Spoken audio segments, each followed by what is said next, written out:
Hey guys, അമ്പൂട്ടന്റെ Guruvayur ക്ഷേത്രത്തിൽ കൊണ്ടുവന്ന് ചോറ് കൊടുക്കണമെന്ന് ഭയങ്കര ഒരു ആഗ്രഹമായിരുന്നു കേട്ടോ. അവൾ പ്രഗ്നന്റ് ആയിരുന്നപ്പോ നേർന്നതാണ്. എത്ര പെട്ടെന്നല്ലേ കുട്ടികളൊക്കെ വലുതാവുന്നത്.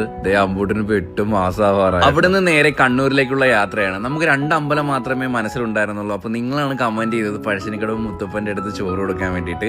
അങ്ങനെ അവിടെ എത്തിച്ചേർന്നിരിക്കുകയാണ്. നമ്മൾ ആദ്യമായിട്ടാണ് ഈ ഒരു അമ്പലത്തിൽ വരുന്നത്. ഈ ഒരു കടവിൽ നിൽക്കാൻ തന്നെ ഒരു പ്രത്യേക ഫീലാണ്. അപ്പൊ അമ്പൂട്ടിന് ചോറും കൊടുത്ത് അവിടെ നിന്ന് അന്നദാനം കഴിച്ച് നമ്മൾ തിരിച്ച് റൂമിലേക്ക് വന്നു. നമ്മളന്ന് നൈറ്റ് അവിടെ സ്റ്റേ ചെയ്തിട്ട് പിറ്റേന്ന് രാവിലെ ഇറങ്ങി. ഏതാണ്ട് 500 കിലോമീറ്റർ ആണ് നമുക്ക് കണ്ണൂരിൽ നിന്ന് ട്രിവാൻഡ്രത്തേക്കുള്ള ട്രാവൽ എന്ന് പറയുന്നത്. അപ്പൊ നമ്മൾ തിരിച്ച് മാഹിയിൽ ഇറങ്ങി. ഇവിടുത്തെ ബിൽഡിംഗ് ഒക്കെ കാണാൻ വേണ്ടി ഒരു പഴയ ഒരു ഫീൽ കിട്ടും കേട്ടോ. നല്ല രസമാണ്.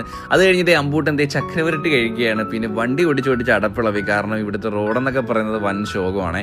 ഓരോ അടുത്ത് 2-3 മണിക്കൂറൊക്കെയാണ് നമ്മൾ ബ്ലോക്കിൽ കിടന്നത്. അങ്ങനെ നല്ല മഴയത്ത് ചൂട് സൂപ്പും കുടിച്ചിട്ട് നമ്മളെ യാത്ര അങ്ങോട്ട് തുടങ്ങി കേട്ടോ. ഏതാണ്ട് വെളുപ്പാങ്കാലമൊക്കെ ആയപ്പോഴത്തേക്കും എനിക്ക് നല്ല ക്ഷീണം വന്നു. പിന്നെ ഓരോരുത്തർ ഇറങ്ങി കട്ടനൊക്കെ അടിച്ച് നമ്മൾ വീട്ടിലൊരു 5 മണിയായപ്പോൾ എത്തി. അപ്പോൾ ഇന്നേക്ക് ഇത്രയും